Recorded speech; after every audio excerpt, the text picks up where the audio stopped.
Bien, pues les parece si iniciamos nosotros. Esperemos que sus compañeros se vayan anexando a la clase. Esta sería nuestra antepenúltima clase.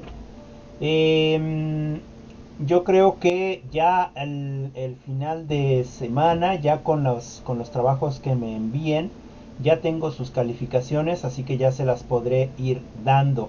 Y si tienen algunos trabajos que faltan, pues bueno, vamos a comentarles para que ustedes también puedan enviarlos y no afecte tanto a su calificación final. Bien,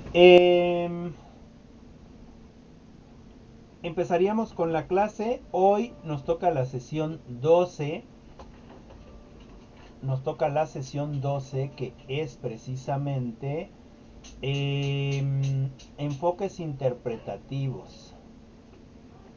¿Sale? Enfoques interpretativos. Y pues bueno, vamos a escuchar la participación de las que estamos, ¿no? No sé si te gustaría comenzar, Mari. Te escucharíamos. Sí, profe. Adelante, Eh, coméntanos. bueno, pues los enfoques interpretativos, pretenden estar,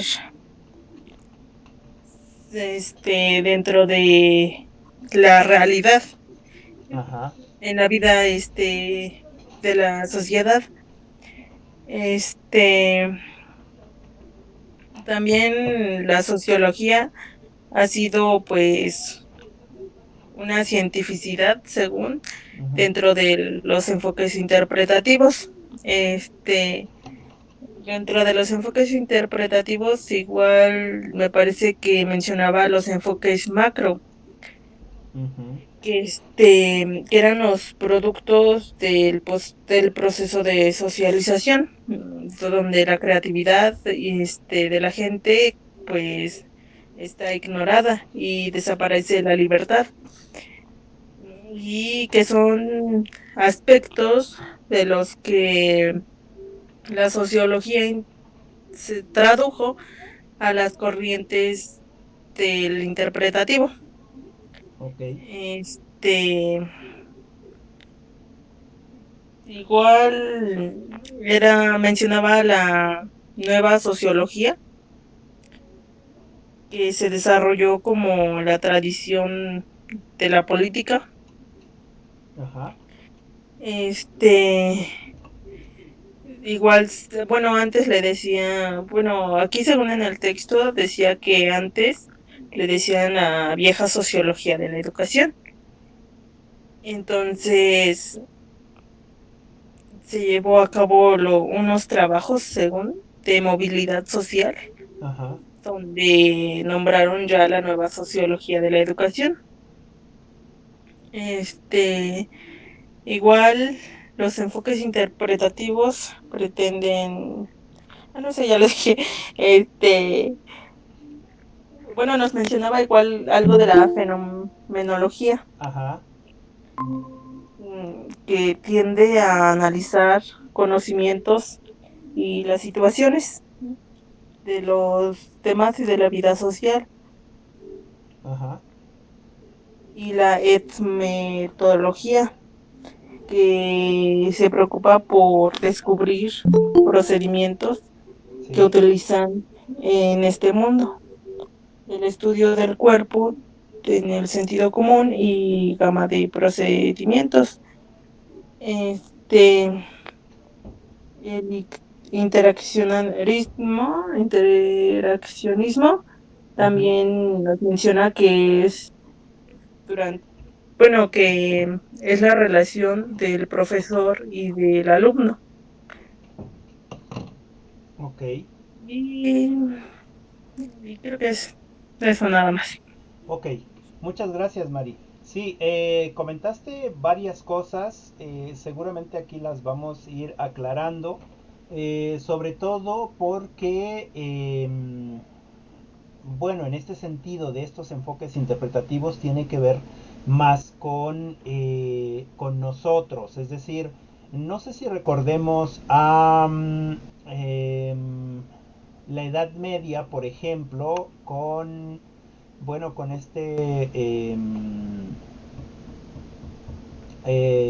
Calvino y se me fue ahorita el nombre, ¿no? Que se supone que la interpretación de la Biblia la daba específicamente el padre o el sacerdote, ¿no? Y eh, él decía que no, que la interpretación tendría que ser personal.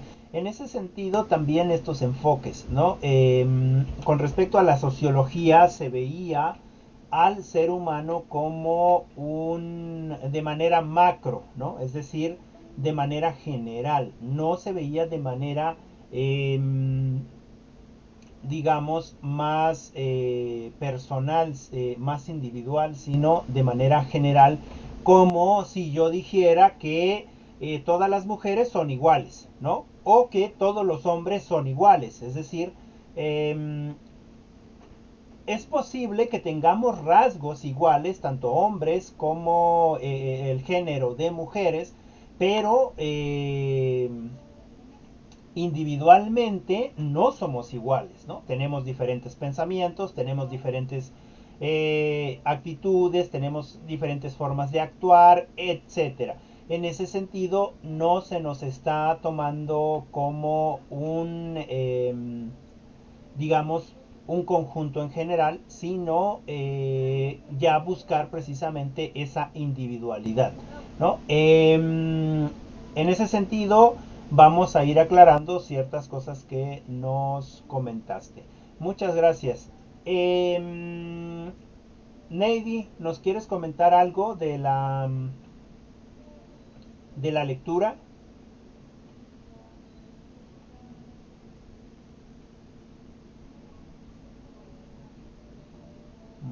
Se me fue el internet.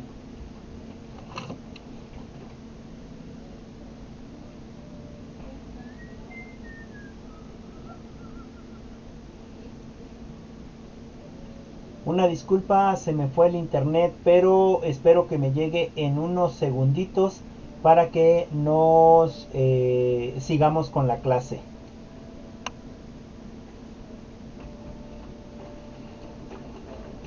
Gallito, se fue el internet.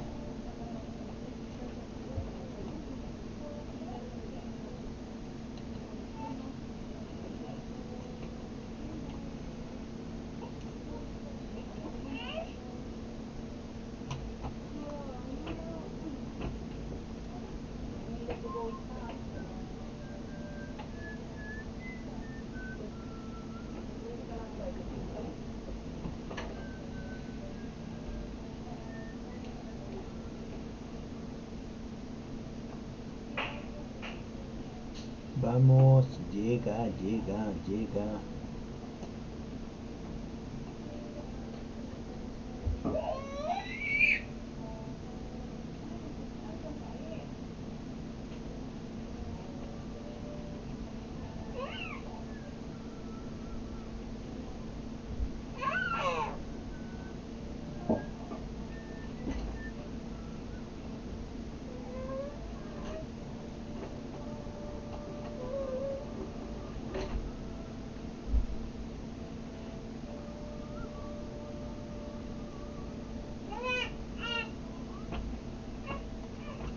Dios mío, ¿por qué? ¿Por qué? Vamos, conéctate, conéctate. Y te sacó. Todavía no, pero... ahí va, mira, ahí va, se va a conectarse. Ahí va, ya, ya se conectó. Ya, ya, ya. Eso, muy bien, muy bien. Ahí está.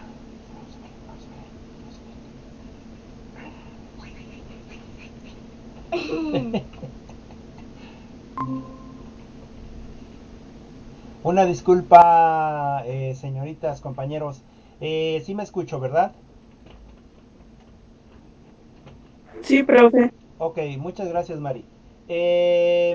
Bueno, gracias por la participación de Mari. Muchas gracias, Cristal.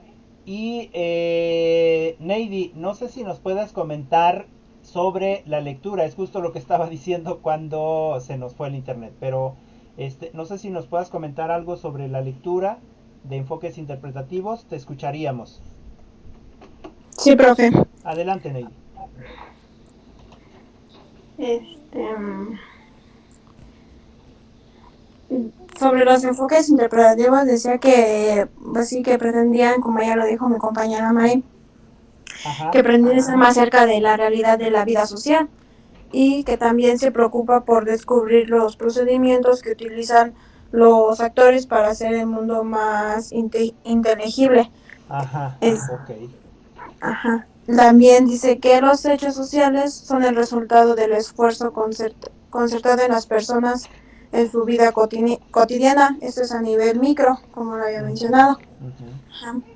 Y también hablaba sobre la nueva sociología de la educación, que se refiere a una reacción frente a, o más bien que, como, bueno, que se definiría como una reacción frente a la omisión del estudio del currículum por parte de la sociología ujú, y que los estudios previos partían de la idea del déficit del alumno de clase obrera.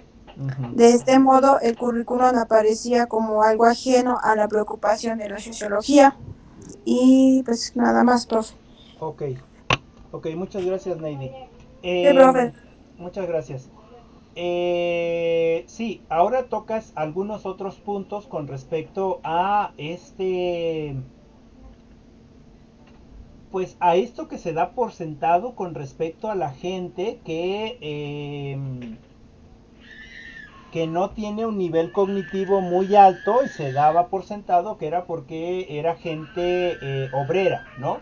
Como es gente obrera, pues es gente sin inteligencia y es gente que, pues bueno, eventualmente va a estudiar, pero no va a alcanzar mucho conocimiento debido a que, pues es gente obrera, ¿no?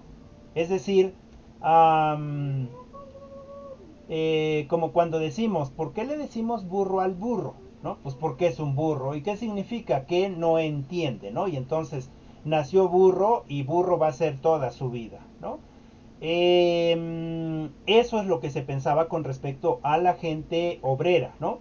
Y eso nos da en la torre a nosotros porque pues entonces nosotros somos gente que no entiende porque somos gente, hijos de padres, quizás obreros o que son obreros o que son gente que trabaja el campo. Es decir, se daba por sentado que había algunos de nosotros que no podían aprender más de lo que de lo que se pretendía, ¿no? Por el hecho de venir, digámoslo así, de una casta, ¿no? Sin embargo, eventualmente la sociología empezó a buscar estas formas de no encasillar en algún lugar solamente o de poner, digamos, en algún lugar eh, el conocimiento o la educación, digamos, por el hecho de venir de alguna casta de trabajo, por decirlo de alguna manera, ¿no? Vamos a hablar ahorita más de ello. Y muchas gracias, Neidy. No sé si alguien más quiera participar. Si alguno de ustedes quiere participar, puede abrir su micrófono y participe. Le escuchamos si alguien más quiere participar. Adelante, Claudia. En esta sesión vimos acerca del enfoque interpretativo, que es un método que busca conocer el interior de las personas, como las motivaciones, significaciones y el mundo. Okay. También las interacciones y la cultura de grupos sociales a través de un proceso comprensivo. Uh-huh. Este cuenta con algunos elementos, que es el interaccionismo, la fenomenología y etnometodología. Uh-huh. Ok. Adelante, adelante. No, es todo, profe. Ok. Muchas gracias, Claudia. Muchas gracias. Sí, profe. Fíjense cómo ahora ya estamos hablando de etnometodología, me parece, ¿no? Cómo estamos hablando ya de trabajo etnográfico, es decir, trabajo con las sociedades.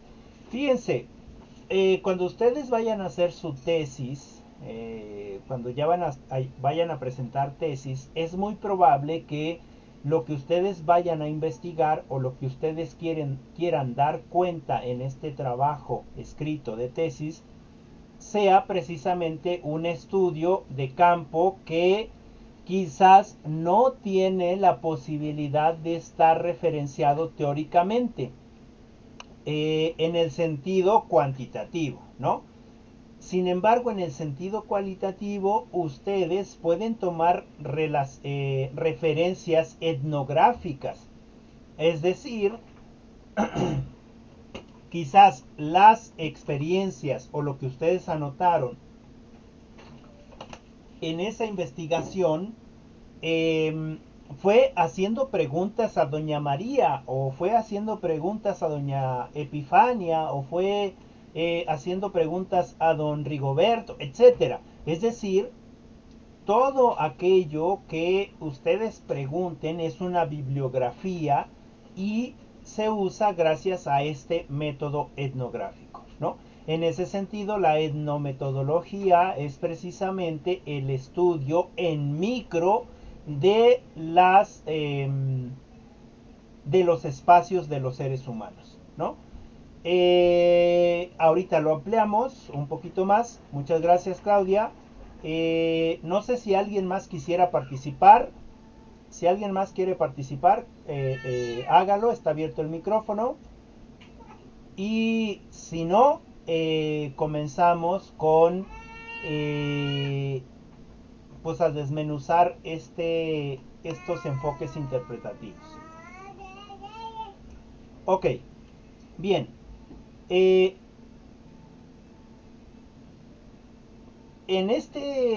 esta materia hemos visto parte de la sociología, es decir, la sociología en el sentido educativo, desde varios puntos de vista, ¿no? Por ejemplo, entendimos que el conocimiento, o nos quedó claro que el conocimiento no se puede obtener por uno mismo, sino que se tiene forzosamente que compartir ese conocimiento, ¿no? Y en ese conocimiento que se comparte hay interacción, y en esa interacción con las diferentes pensamientos que nosotros vamos planteando, se hace un nuevo conocimiento, se construye un conocimiento nuevo. Es decir, necesitamos forzosamente ser seres sociales, ser seres que comparten el conocimiento, es decir, estar formados en una sociedad y convivir con reglas y normas dentro de esa sociedad, y eventualmente nosotros al compartir vamos a recibir también conocimiento. Y también hemos visto esta idea sociológica desde varios puntos. Lo hemos visto desde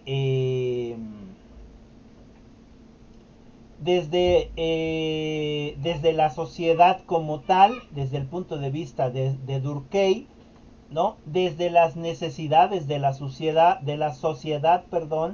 desde lo que necesita la sociedad para sobresalir, es decir, desde el funcionalismo, ¿no? De lo que nos funciona a nosotros como sociedad para poder coexistir, y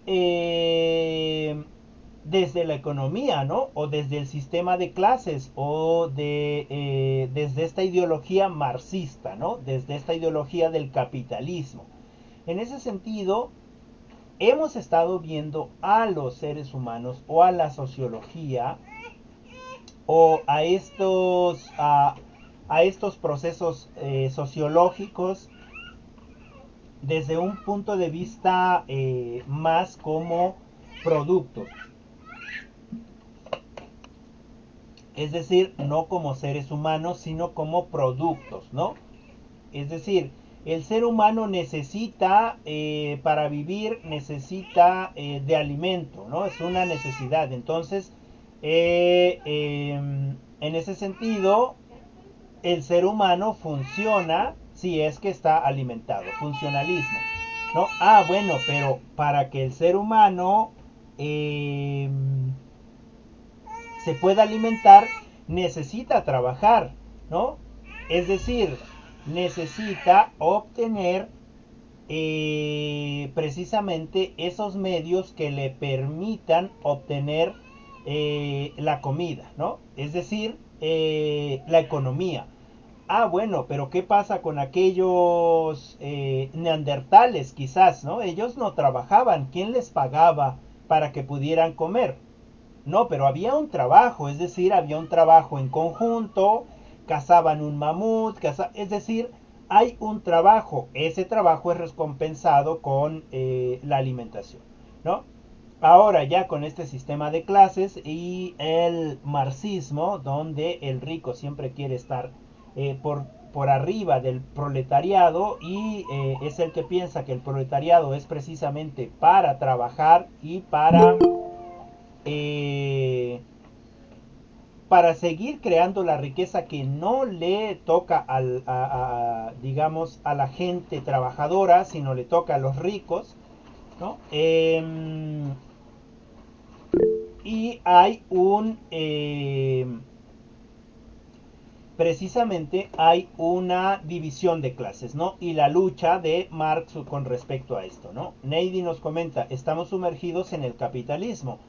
Sí, hay un capitalismo que se ha convertido en liberalismo, es decir, un capitalismo liberal, ¿no? Que no le importa qué hacer para seguir haciéndose rico. Es decir, yo me dedico a la madera, bueno, pues corto los árboles.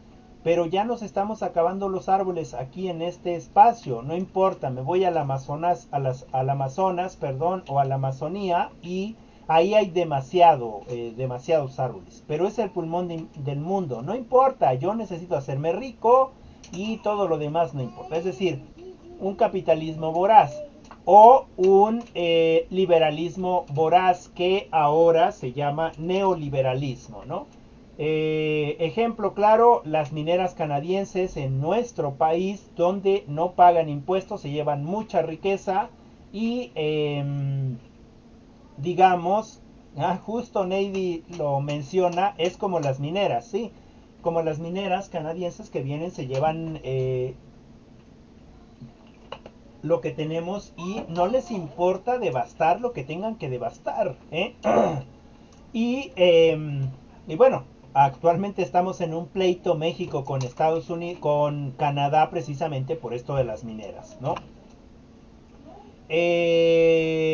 Precisamente también en el municipio existe una que me parece que quiere hacer minería a cielo abierto. Imagínense toda la vida que va a destruir. No, pero es que ahí no hay vida, es seco. Claro que hay vida, ¿no? Es decir, este neoliberalismo, este liberalismo irracional que no le importa vender lo que tenga que vender siempre y cuando no le afecte a él directamente o a ella directamente para obtener o satisfacer sus necesidades económicas. Y en ese sentido, pues bueno, esta idea marxista, ¿no? Bien, pero precisamente en este sentido de la visión sociológica como funcionalista, marxista, etcétera, nos olvidamos finalmente del ser humano, ¿no? Es decir, las cosas se hacen de tal manera y no hay posibilidad a que las hagas de otra manera. Por ejemplo, algunos, no sé si a ustedes les tocó, yo creo que son demasiado jóvenes, Pero por ejemplo a mí me tocaba mis profesores de matemáticas que me enseñaban un método matemático para resolver un ejercicio matemático, y si yo buscaba o resolvía de otra manera, entonces estaba mal. ¿Por qué? Pues porque era como me lo habían enseñado, ¿no? En ese sentido me negaban, ¿no? Me negaban esta posibilidad de aprender de otras maneras o de resolver de otras maneras, ¿no? En ese sentido también la sociología se ve desde lo capitalista, se ve desde lo funcionalista, se ve desde otras perspectivas, y sin embargo no se nos ve a nosotros como sociedad desde esta parte de la libertad del ser humano, de esta parte de la creatividad del ser humano, de este ser libre, es decir, de este ser sujeto. Somos productos, ¿no? No somos sujetos. Y sujetos en el sentido no de sujetar, sino en el sentido de que somos entes, seres humanos, que sentimos, que somos subjetivos, que tenemos, digamos, nuestras propias ideas, nuestras propias metas, que tenemos nuestros dolores, etcétera, ¿no? En ese sentido, el término de sujeto, ¿no? Que somos personas pensantes, subjetivas, intersubjetivas, ¿no? En ese sentido se nos negaba esa parte. Desde este punto de vista funcionalista y marxista. En consecuencia, pues bueno, ¿qué es lo que pasa? Pues se trata de buscar otra forma de ver al ser humano. En ese sentido, los enfoques interpretativos. Es decir, estos enfoques que se acercan un poco más a lo que es la realidad de la vida social, ¿no? Es decir, ¿qué es lo que yo pienso con respecto a pongamos un tema, ¿no? ¿Qué es lo que yo siento con respecto al amor? Ah, no, el amor no existe. O yo sí me siento enamorada. O no, el amor no existe. Siempre nos han enseñado un amor romántico, bla, bla, bla, bla, bla, ¿no? Es decir, bueno, no podemos entablar o meter a todos en un solo espacio donde creamos lo mismo del amor, ¿no? Porque quizás yo digo, no existe el amor, ¿no? Y por eso yo, mujer, voy a tener un hijo y no necesito a un hombre. Lo único que necesito es que me ayude a tenerlo, ¿no? Es decir, que ponga su semilla en mí para que yo pueda tener mi hijo, ¿no? O mi hija, ¿no? Pero yo no creo en el amor. Y cuando nace tu hijo y cuando nace tu hija, entonces te das cuenta que sí existe el amor, ¿no? Porque por tu hijo, por tu hija, tú harías lo que fuera, ¿no?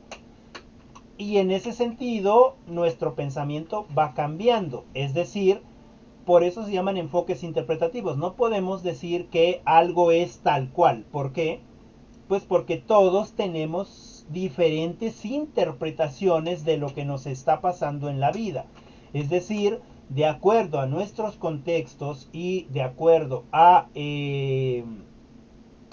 lo que vivimos en nuestro transitar de la vida hasta este momento, es como nosotros vamos interpretando la vida, la sociedad, etcétera.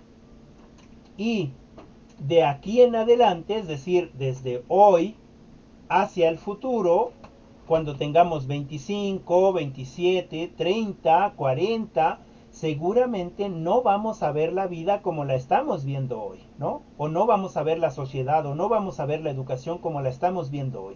¿Por qué? Porque no somos entes cerrados, es decir, no somos gente que se quedan con lo que les dan, sino somos gente que siempre estamos en constante aprendizaje. Por eso siempre, o en la mayoría de mis charlas, yo les comento que nosotros no podemos decir que ya somos pedagogos porque tenemos un título que diga licenciatura en pedagogía. Es decir, nunca vamos a ser pedagogos. ¿Por qué? Pues porque siempre estamos aprendiendo de pedagogía. Nunca estamos terminando nada, siempre estamos reaprendiendo. Yo nunca voy a ser perfecto, siempre estoy en ese proceso de perfección. Yo nunca voy a aprender el todo, siempre estoy en ese proceso de ir aprendiendo. Es decir, digamos que a mí me gusta bailar y entonces no sé bailar nada, ¿no? No sé bailar nada, pero pues para bailar, para aprender a bailar, hay que bailar, ¿no es cierto? Y entonces me doy cuenta que ya aprendí a bailar. Pero de repente llega alguien más, un caballero que sabe bailar mucho mejor y yo sigo aprendiendo. Es decir, nunca dejo de aprender. En ese sentido, el conocimiento es interpretativo. Es decir, nosotros vamos a ir conociendo y ese conocimiento se va a ir quedando atrás y vamos a ir usando ese conocimiento antiguo como base para nuevos conocimientos. No podemos quedarnos nunca sin aprender. Démonos cuenta en los niños, ¿no? Los niños nunca dejan de aprender, siempre están aprendiendo. ¿Qué pasa? Pues pasa que nos volvemos adultos y nos olvidamos de que deberíamos de ser como niños para seguir aprendiendo. Es decir, desechar cierta información para que podamos meter más información, ¿no? Y hacernos, digamos, más, más conscientes de que efectivamente nunca voy a dejar de aprender, ¿no? En ese sentido, más o menos se enfocan estos, válgase la redundancia, estos enfoques interpretativos, ¿no? Y dentro de esto, pues bueno, está el interaccionismo, nuevamente la fenomenología y la fenomenología y la etnometodología, ¿no? Es decir, que vamos a usar estas tres corrientes que quizás no las conocemos del todo, sin embargo que tenemos una idea para aterrizar esto de la interpretación, ¿no? En este sentido, con respecto al conocimiento, no es, y creo que se los he repetido varias veces y justamente hoy nuevamente lo voy a repetir, no es que el profesor tenga la verdad absoluta, ¿no? Sea profesor o sea profesora. Sí, pero es que el profesor o la profesora tiene maestría y además tiene un doctorado y está estudiando su postdoctorado, ¿no? Sí, pero nosotros como alumnos no debemos de dejarnos dominar por lo que el otro o la otra sabe, si es que yo también puedo aportar algo. A lo mejor el otro o la otra tiene más dominio de los temas, pero seguramente que si yo interpreto de alguna manera también esos temas, los puedo comentar. En ese sentido, este interaccionismo, es decir, la relación que existe del alumno como en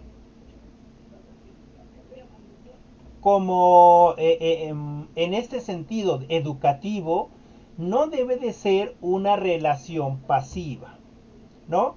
Es decir, profesor, es que esto es A, B, C, D, alumno, amén, profesor, lo que usted diga, y me agacho a hacerle caravanas. No, esa es una relación de sumisión, ¿no es cierto? ¿Qué debería de ser en este interaccionismo? Pues precisamente en este interaccionismo lo que debe de haber es una relación de conflicto, ¿no? Digo, en el sentido estricto de educativo. Es decir, no es que ustedes vayan a agarrar la banca o la butaca y aventársela al profesor y decir, es que no estoy de acuerdo con usted, órale, hay conflicto. No, sino en este sentido de conflicto, de debatir ideas. Profesor, profesora, yo no estoy de acuerdo porque, mire, aquí en este otro documento dice esto y esto y esto, ¿no? O yo creo que es así porque, mire, a mí me ha funcionado, lo he puesto en la práctica. Es decir, hay un conflicto. Fíjense,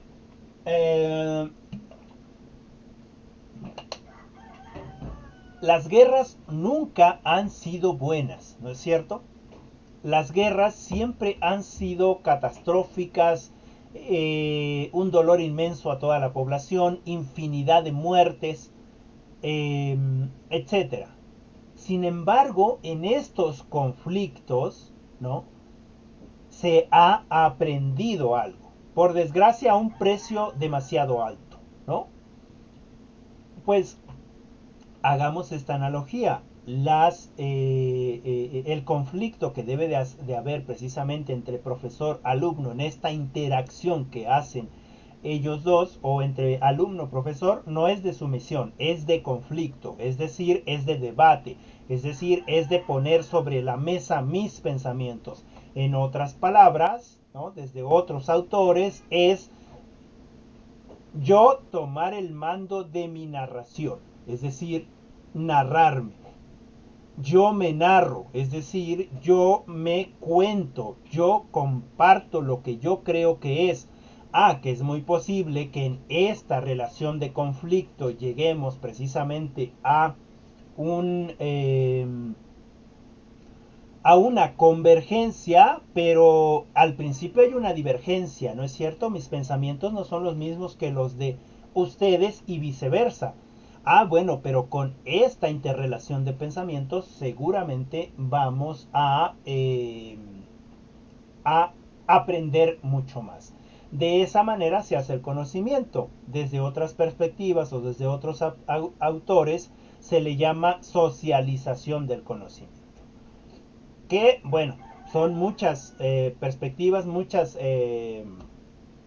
digamos, diferentes formas de decirlo, pero que sin embargo significa eso, ¿no? Significa este conflicto, significa poner mi palabra, ¿no? Con respecto a esta palabra del profesor o de la profesora con el único fin de generar precisamente un nuevo conocimiento, ¿no? Y en ese sentido, se nos ha tomado a nosotros como animales, pero racionales. Es decir, sí es cierto, somos animales racionales. Bueno, en algún momento quizás somos animales irracionales también, pero lo que nos diferencia de los animales irracionales es que precisamente estos hacen lo que hacen de acuerdo al instinto, ¿no es cierto? Es decir, ellos tienen sus hijos y los protegen por instinto. No saben que o no tienen este conocimiento de que a los hijos se les debe de proteger. Sin embargo, nosotros como seres humanos no es que lo hagamos por instinto, sino que razonamos o adoptamos una actitud con respecto a estos objetos o con respecto a lo que nos pasa, ¿no? Es decir, somos más racionales porque no hacemos las cosas por instinto. Por ejemplo, digamos que perdimos algún objeto en el fondo del pozo, ¿no? ¿Qué es lo que hacemos? No nos aventamos al pozo a buscar el objeto, ¿no es cierto? Sino que buscamos ayuda, es decir, razonamos qué es lo que vamos a hacer. Por ejemplo, una cebra no sabe que si se acerca demasiado al agua, posiblemente puede ser atacada por algún depredador, ¿no? A ella no se lo explicaron de esta manera. Simplemente lo que sabe por instinto es que cierto animal tiene que correr porque si no puede morir, ¿no? No lo entienden de esa manera, lo hacen por instinto, ¿no? En ese sentido, nosotros sí podemos llamar las cosas. En este caso, el interaccionismo simbólico, ¿no? Por ejemplo, si yo les digo una silla, ¿no? Si yo les digo una silla, pues quizás algunas de nosotros o algunos de nosotros nos estamos, digamos, imaginando una silla de madera, o quizás nos estamos imaginando una silla mecedora, o quizás una silla de plástico, o quizás una silla de automóvil, o quizás una silla acolchonada. Es decir, al decir silla, nosotros tenemos la capacidad de reflexionar y podemos imaginar infinidad de sillas, ¿no? En ese sentido, estamos relacionados con los símbolos, ¿no? Estamos relacionados con los símbolos. Y mientras que los animales, pues no. Y ¿cómo es que esos símbolos tienen significado para nosotros? Pues precisamente porque estamos en interacción con ellos, ¿no? Hay una interacción con ellos.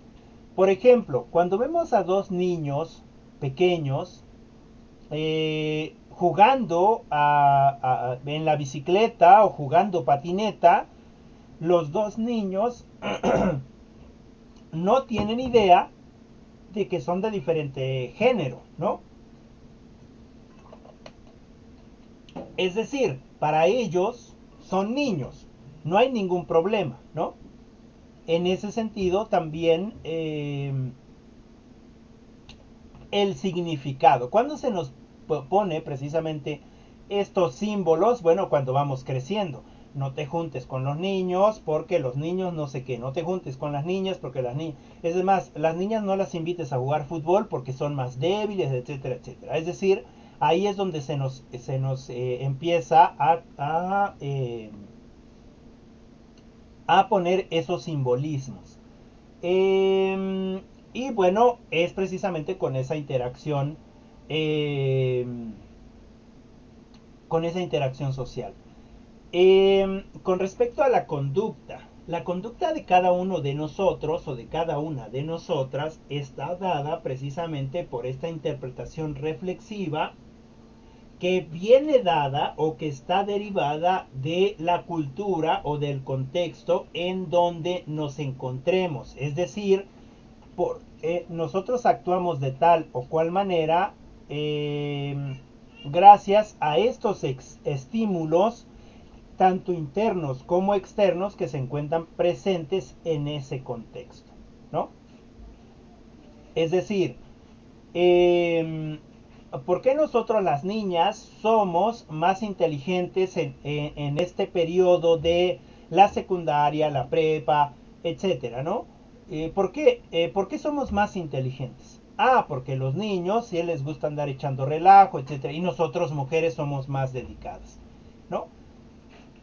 O porque los niños somos más menos inteligentes, ¿no? En estos periodos. Bueno, no es que seamos más o menos inteligentes, seguimos teniendo la misma capacidad intelectual, solo que estamos estimulados por estos contextos internos y estos contextos externos de la sociedad o del contexto en el que nos encontremos, ¿no?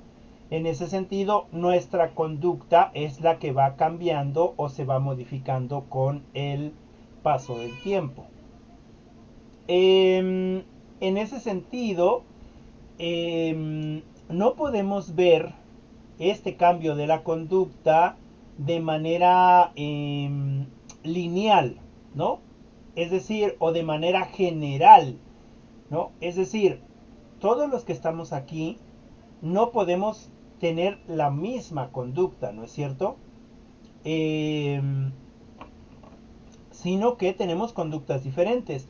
¿Y por qué tenemos conductas diferentes? Porque nuestro contexto, donde adquirimos esa influencia de lo externo y de lo interno, fue diferente, ¿no?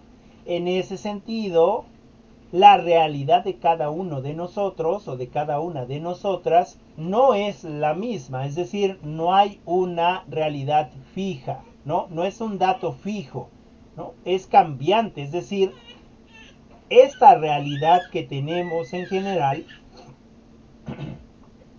es una realidad diferenciada para cada uno de nosotros. El ejemplo está en la silla. Seguramente cuando les dije imaginemos una silla, cada quien imaginó una silla de acuerdo a su realidad, ¿no? Yo, por ejemplo, me imaginé una silla gamer, ¿no? O me imaginé una silla de colchón, acolchonada, ¿no? Con llantitas, quizás, ¿no? Pero todos tenemos realidades diferentes y seguramente vimos una silla diferente en nuestro pensamiento, ¿no? Es decir, en estos, déjenme recuerdo, en estos simbolismos que tenemos en nuestro pensamiento. Entonces, en ese sentido, la realidad es diferente para cada uno de nosotros. Y como la realidad es diferente y además la realidad no siempre es la realidad, sino que esta realidad va cambiando, es decir, es cambiante. Lo que hoy, mi realidad de hoy quizás no es la misma que mañana o pasado, perdón, o no fue la que tuve ayer o la semana pasada, el año pasado o cuando era yo más niño o niña, ¿no? Y siempre cambia, ¿no? Y esta realidad va cambiando siempre a medida en la que nosotros vamos cambiando, ¿no? Es decir, a medida en el que los que están viviendo esa realidad también van cambiando.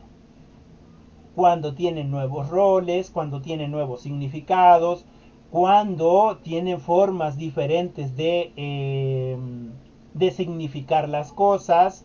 Es decir, la realidad cambia conforme nosotros vamos cambiando, conforme nuestras subjetividades van cambiando, ¿no? El ejemplo del amor, ¿no? Alguien de nosotros puede decir no existe el amor, nace nuestro hijo, nuestra hija y entonces tenemos un nuevo concepto de amor, ¿no? Es decir, nosotros vamos cambiando con la realidad que nos va tocando en la medida que también nosotros y nosotras vamos creciendo o vamos cambiando de roles. Bien, en ese sentido la interpretación, ¿no? Por aquí viene un ejemplo de la fenomenología con respecto a centrarse en analizar el conocimiento de los actores en una situación. Y comenta que un profesor puede interpretar el comportamiento de un estudiante como un estúpido o como un inteligente. O como una persona que no tiene la capacidad de, digamos, de aprender, ¿no?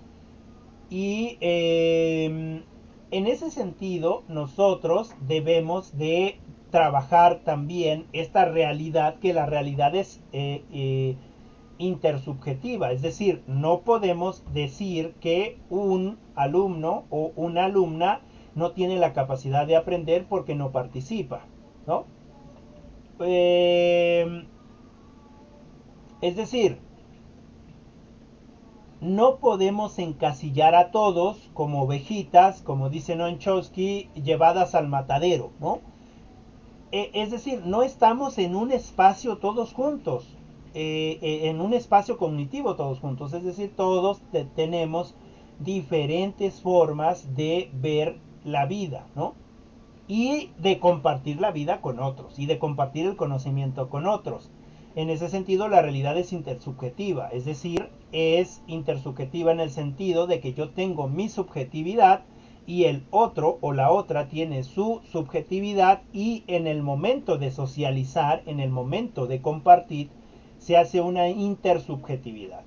Y yo tengo mi realidad, el otro o la otra tiene su realidad, y en el momento de compartir estas realidades se hace una realidad o una interrealidad, ¿no? Es decir, hay un intercambio de realidades, ¿no? Hay un intercambio de subjetividades. En ese aspecto, yo no puedo poner a alguien como que no sabe o como que sí sabe, como de los burros y de los aplicados, ¿no? Un ejemplo claro. Hace muchos años o algunos años atrás, en el bachillerato, yo tenía un compañero que, pues la verdad, nadie daba un peso por él, ¿no?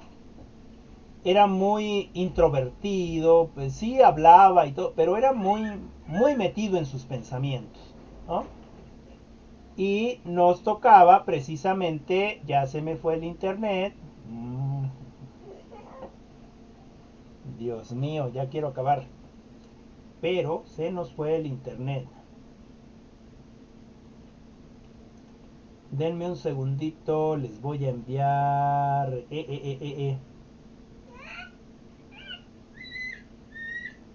Un segundo, señorita, se me fue el internet, pero en cuanto me llegue, continuamos. Ya estamos por terminar. Ah, perdón, les acabo de mandar un audio. No sé si ya me escuchan ahora.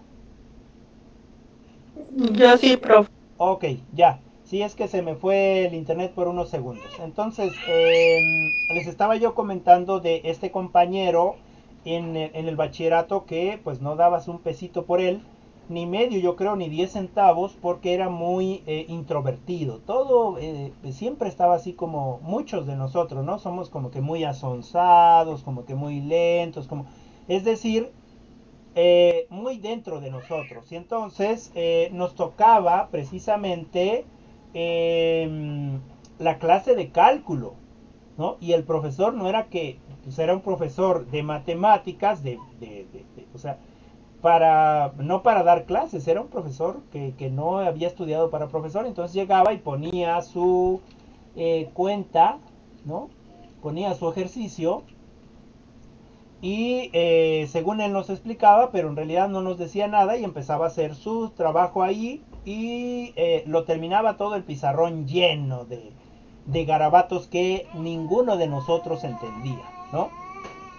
Y bueno, llegó uno de esos días y se puso a escribir algo, ¿no?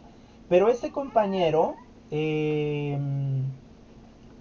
estaba ahí sentado, siempre hasta el frente, y estaba dibujando, ¿no? Estaba dibujando, y el profesor llegó y yo creo que venía de malas, no sé qué cosa. Todos ahí estamos intentando copiar, y él era el único que no le importaba, ¿no? Estaba ahí dibujando, haciendo sus dibujitos y bien ensimismado, ¿no? Y entonces el profesor pues se da cuenta que no le pone atención, y pues deja parte, la mitad o una cuarta parte de este problema de cálculo, y le habla, no me acuerdo cómo se llamaba mi compañero, y le dice, a ver, ve que está haciendo sus dibujitos.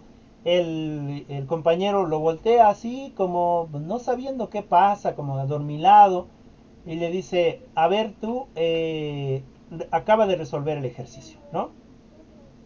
Él se queda así, lo queda viendo como si no supiera qué cosa está pasando, ¿no? Se voltea hacia la libreta después de unos segundos, sigue haciendo algo, y después se para, ¿no? Pero así como, pues no sé, en otro mundo. Se para, le dan el gis, y empieza a ver todo pues el ejercicio, digamos, ¿no? Un ejercicio de cálculo. Empieza a hacerlo y el profesor se queda ahí viendo a ver qué cosa hace. Y el muchachito se queda ahí unos segundos, yo creo que unos 10 segundos, 15 segundos ahí viendo. Y todos nosotros a la expectativa, ¿no? Ya va a caminar el profesor hacia donde está este muchachito para quitarle el gis y decirle, pon atención, por eso no pasan sus exámenes, ¿no? Cuando el compañero va al pizarrón y empieza precisamente a resolver, ¿no? Empieza a resolver el ejercicio, ¿no? Lo resuelve, pero no dice nada, no explica nada, él está en su mundo, ¿no? Resuelve el ejercicio, lo marca el resultado final, deja el gis o la tiza ahí en el pizarrón y se regresa a su asiento sin voltear a nadie, sigue, abre su libreta, sigue dibujando. A él ya no le importa nada, ¿no? Y el profesor entonces va y lo revisa y se queda pues atónito porque el muchacho resolvió, ¿no? Resolvió el ejercicio que había puesto, ¿no? Bueno, y en ese sentido, quizás el profesor lo había tildado como alguien no capaz, ¿no? Pero ahí nosotros debemos de ver que precisamente a lo mejor aquel niño o aquella niña que está distraída, que no te pone atención, que está pensando quién sabe en qué cosa, ¿no? No es que no te vea físicamente para que tú sepas que te está poniendo atención, sino que quizás ella te está poniendo atención auditivamente, ¿no? O hay otras muchas formas de poner atención. En ese sentido,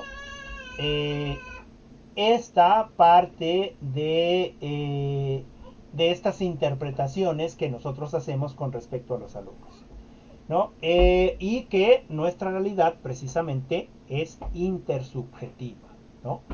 No es una realidad para todos. Nuestra realidad es de acuerdo a nuestra subjetividad y de ahí precisamente al compartir esa realidad es la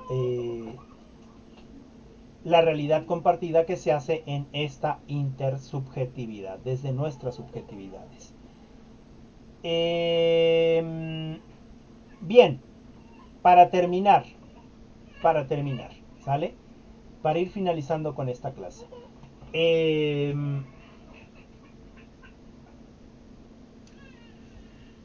pasa con estos enfoques interpretativos? ¿No? Cada uno de nosotros o de nosotras tiene la capacidad de tener realidades diferentes y de interpretar esas realidades de maneras diferentes, ¿no? Es decir, no todos ni todas tenemos por qué precisamente pensar que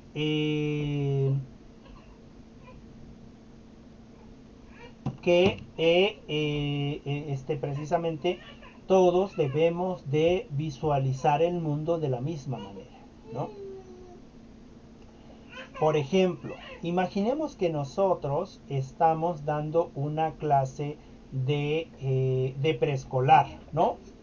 Y entonces tú preparas tu clase, con esto termino, tú preparas tu clase y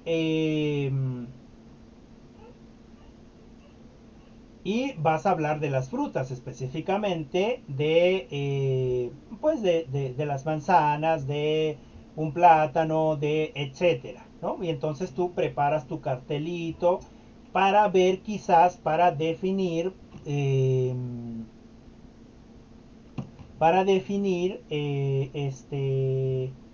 lo abstracto o lo objetivo y lo subjetivo, ¿no? Para que les quede claro ese término, ¿no? Lo objetivo es, digamos, tú les vas a enseñar que el objetivo es la banana o el plátano físicamente, y lo subjetivo es, digamos, la idea del plátano. Entonces tú defines y piensas, bueno, pues yo les voy a hacer su dibujito del plátano, ¿no?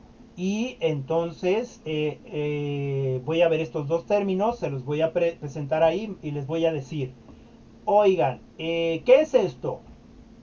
Un plátano. Ok.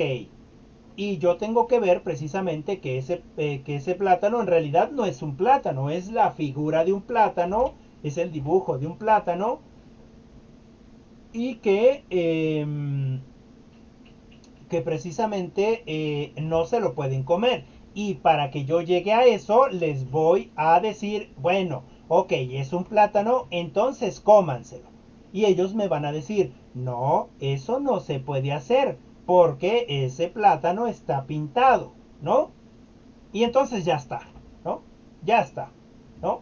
Ya tengo mi clase, ya con eso yo defino que eso es subjetivo, es decir, es una idea que tenemos en la memoria o en nuestra inteligencia debido a que ya hemos visto el plátano, pero que no se puede comer porque no es verdadero, ¿no? Es un dibujo y los dibujos no se comen.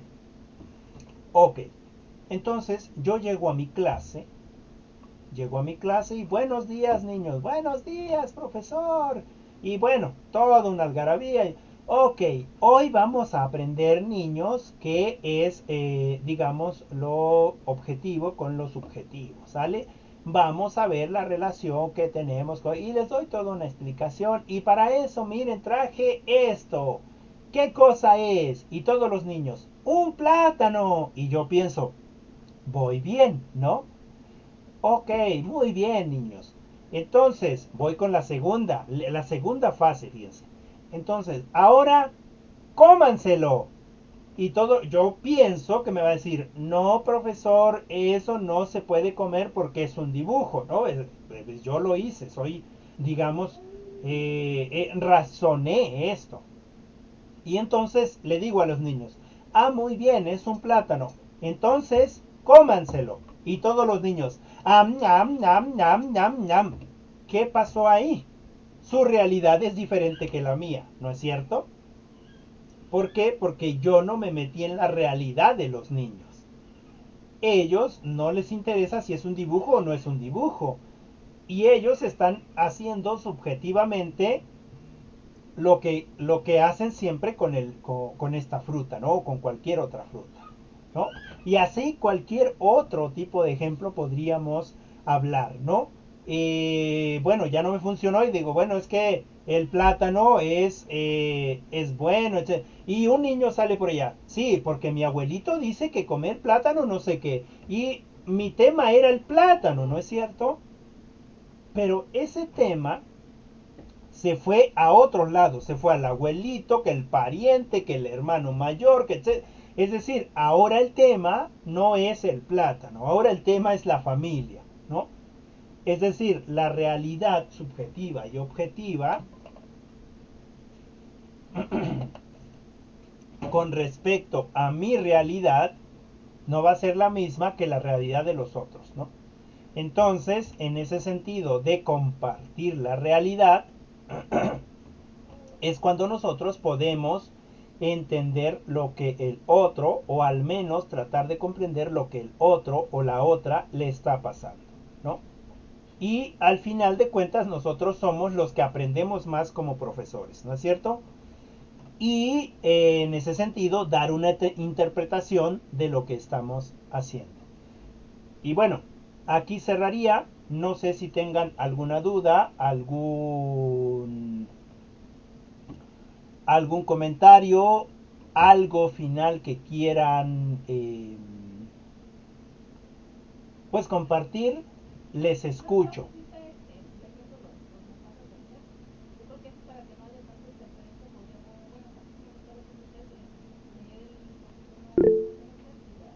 Ok, ok,